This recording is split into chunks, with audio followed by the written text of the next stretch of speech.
Dans cette vidéo, on va voir ce que dit votre alimentation de vos émotions et surtout comment on peut reprendre le contrôle sur ça. Parce que si tu es une femme, si tu essayes de perdre du gras depuis plusieurs mois, plusieurs années peut-être, tu as sûrement remarqué qu'il y avait des différentes périodes qui se suivaient en fait durant ta perte de graisse.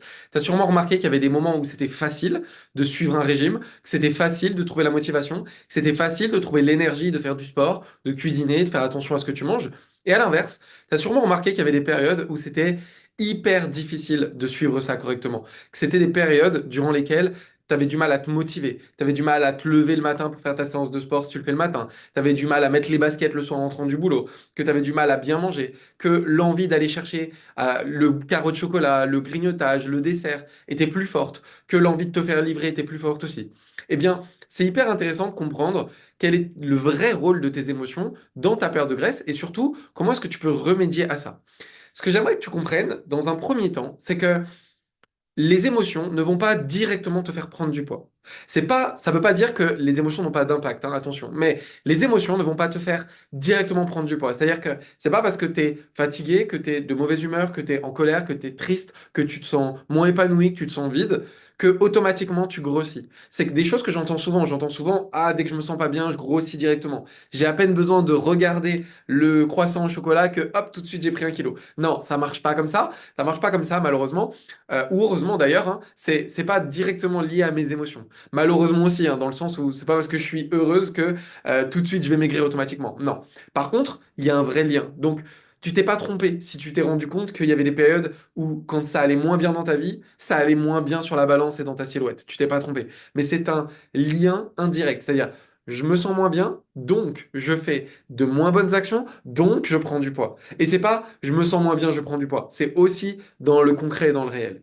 Maintenant, on peut aller se poser la question de justement, que disent notre alimentation de nos émotions? Ou dans l'autre sens, comment nos émotions impactent notre alimentation, hein, ça va dans les deux sens. Eh bien, on peut remarquer différents profils. Je ne vais pas tous les donner, je vais sûrement en oublier dans cette vidéo. L'idée, c'est pas d'être exhaustif, mais te donner déjà des pistes de réflexion sur ce que j'ai l'habitude de voir en tant que thérapeute PNL, d'accompagner mes clientes et aussi des clients sur la compréhension de leur corps, la compréhension de leurs émotions et comment ça joue sur leur alimentation. L'idée, c'est de te donner des pistes dans cette direction-là. Donc, ce que j'aimerais que tu imagines et que tu visualises, c'est que notre alimentation, elle va très souvent être le reflet de comment on se sent. Quand je dis très souvent, c'est pour peut-être pas dire la majorité du temps et la majorité des cas.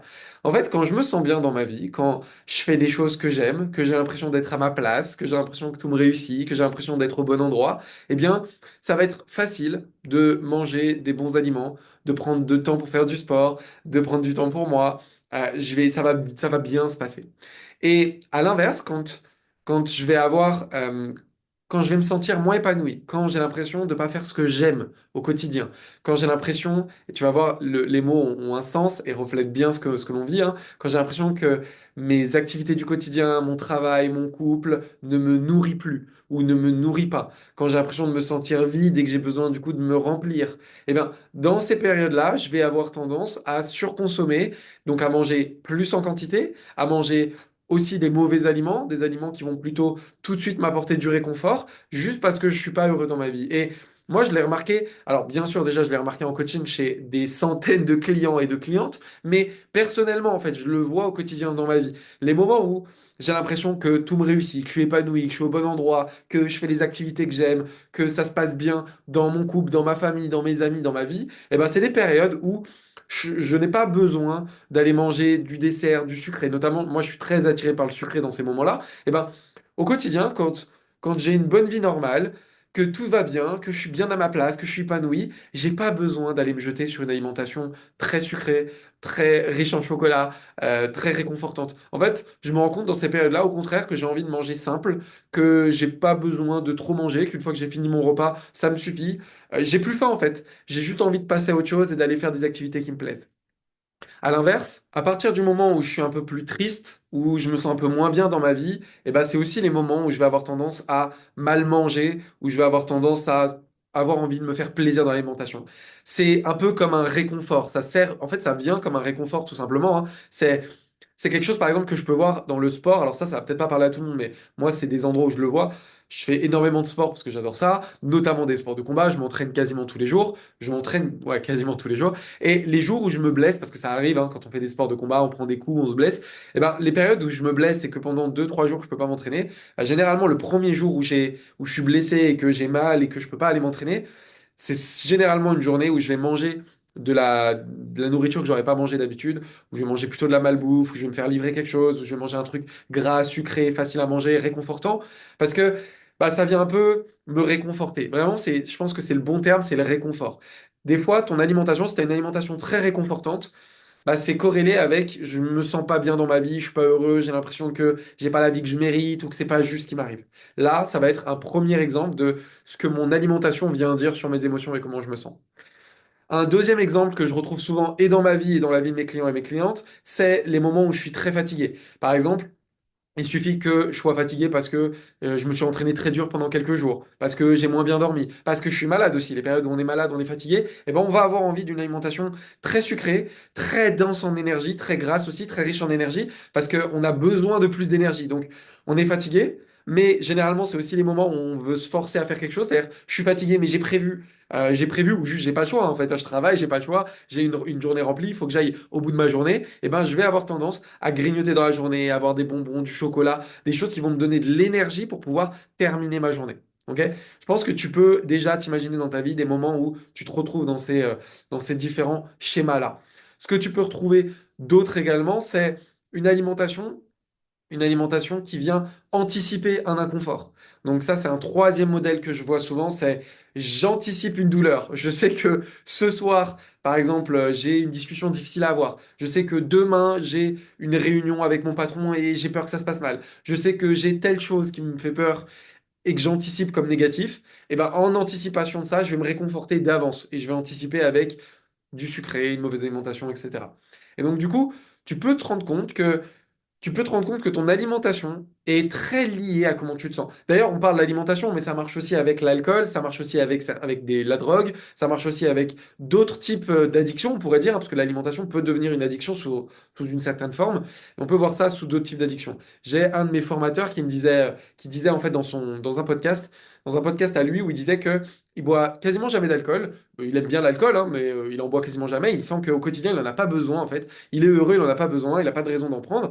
Et en fait, il se rend compte que les périodes où il se remet à boire un petit verre de vin, deux petits verres de vin le soir, et ben, quand ça s'enchaîne comme ça sous 2, 3 jours, c'est toujours pour lui un signe d'aller voir qu'est-ce qui va pas dans sa vie. Il se dit, bah tiens, pourquoi est-ce que j'ai besoin de finir ma journée par un verre de vin? Pourquoi est-ce que j'ai besoin de finir par un petit plaisir? Et c'est aussi quelque chose qu'on entend très souvent, hein. Les personnes qui ont une vie dans laquelle ils ne s'épanouissent pas, dans laquelle ils sont pas pleinement épanouis, pleinement nourris par ce qu'ils font, que c'est des activités ça se passe pas dans les meilleures conditions. Et ben, très souvent, c'est des personnes qui ont besoin de se faire plaisir via l'alimentation ou via un petit peu d'alcool, etc.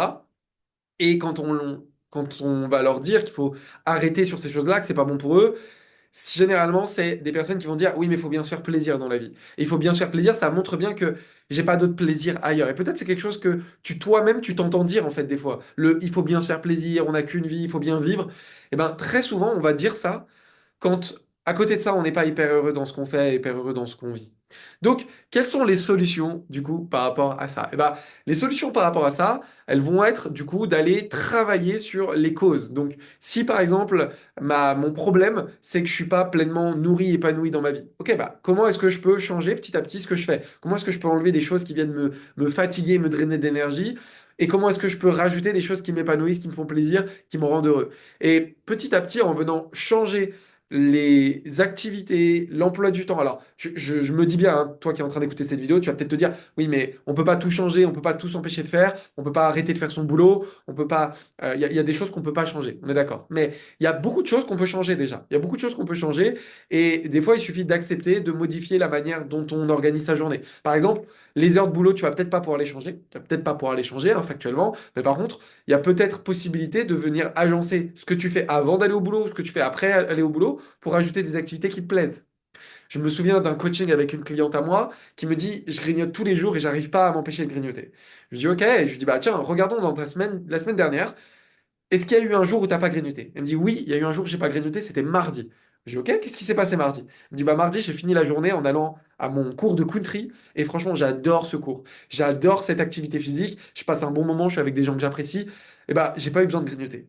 Ok, comment est-ce qu'on peut faire pour, entre guillemets, mettre ta dose de country tous les jours? Alors, ce sera peut-être pas du country tous les jours parce que c'est marrant une fois par semaine. Peut-être que si c'était tous les jours, ça serait moins plaisant pour elle. Mais comment est-ce que je peux rajouter une activité qui a du sens pour moi, qui m'épanouit, qui me rend heureuse tous les jours? Ou en tout cas plus souvent possible pour limiter les moments où je suis pas bien.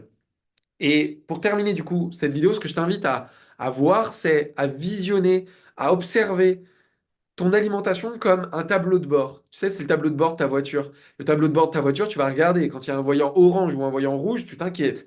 Eh ben, ce que je t'invite, c'est à regarder l'évolution de ton alimentation comme un tableau de bord. Quand est-ce que j'ai besoin de mal manger? Quand est-ce que j'arrive facilement à bien manger? Et quand j'arrive facilement à bien manger, qu'est-ce qui s'est passé en fait? Comment étaient mes journées? Quelles sont les activités que j'ai faites? Comment est-ce que j'explique ça? Et à l'inverse, quand j'ai du mal à bien manger, quand j'ai envie de grignoter, de me remplir, d'énergie, en quoi est-ce que c'est corrélé? En quoi est-ce que c'est corrélé? Je vais te donner encore un dernier exemple précis et concret parce que je veux que tu puisses t'en rendre compte de manière concrète et précise. Ces dernières semaines, je me suis pas mal entraîné et il y a eu par exemple la semaine dernière où je me suis entraîné tous les jours au club et pourtant ça allait. En fait, les entraînements étaient au bon niveau, c'était suffisamment dur pour que ça soit intéressant, suffisamment facile pour que je récupère bien, pas trop de fatigue, ça se passait bien, pas de bobo, pas de douleur. Parfait, j'ai pu m'entraîner tous les jours, bien manger, c'était facile pour moi de bien manger et de suivre mon plan alimentaire facilement, sans frustration, avec plaisir. Cette semaine, séance plus dure. J'ai enchaîné 3 séances d'affilée où c'était difficile, très physique, très intense. Difficile de récupérer, je me lève le matin, je suis fatigué, j'ai du mal à me lever. Forcément, j'ai envie de consommer des aliments très sucrés, j'ai besoin d'énergie pour récupérer. Donc, c'est intéressant de venir observer ce que ton alimentation dit de ta vie et tes émotions et de comment tu vis au quotidien. Si tu as besoin d'aide pour ça, ça peut être pertinent de te faire accompagner. Alors, ça peut être accompagné par un spécialiste de la perte de graisse si tu ne sais pas comment bien manger. Mais si tu sais déjà comment bien manger, si tu as déjà un plan alimentaire qui, quand tu le suis et que ça se passe bien, t'es pas frustré et tout va bien. T'as pas l'impression de te forcer. Et que tu dis, mais normalement, je devrais tenir ce plan tout le temps. Mais qu'il y a des périodes où tu n'arrives pas à les tenir et que tu veux comprendre ce qui se joue dans ces périodes-là, là, ça peut être intéressant de se faire accompagner plutôt par le versant thérapeutique. Thérapie brève, ça peut beaucoup aider à comprendre ce qui se joue derrière ça et venir déjouer ça. Voilà, c'est le meilleur des deux mondes qui va t'aider. Savoir quoi faire quand tout va bien et comprendre ce qui se passe quand tout va pas bien pour revenir à quelque chose où tout va bien. J'espère que cette vidéo t'a aidé. Si c'est le cas, dis-le moi dans les commentaires, c'est important pour moi, ça me permet de savoir quels sont les contenus qui ont du sens pour toi. Si ça t'a aidé, dis-le moi. Si tu veux d'autres vidéos sur le sujet ou d'autres sujets, dis-le moi également. Laisse-moi en commentaire le sujet de la prochaine vidéo que tu aimerais que je traite et j'en ferai sûrement une vidéo sur le sujet, ça me fera plaisir de le faire. Et si tu as besoin d'être accompagné, que ce soit dans ta perte de graisse d'un point de vue comment ça marche d'un point de vue coaching, sportif, nutrition ou d'un point de vue purement thérapie émotionnelle, n'hésite pas à me contacter. Le mieux pour me contacter, c'est mon compte Instagram, Alexandre Favre, tout attaché. Et on en discute ensemble. Si je peux t'aider, ce sera avec plaisir. À bientôt.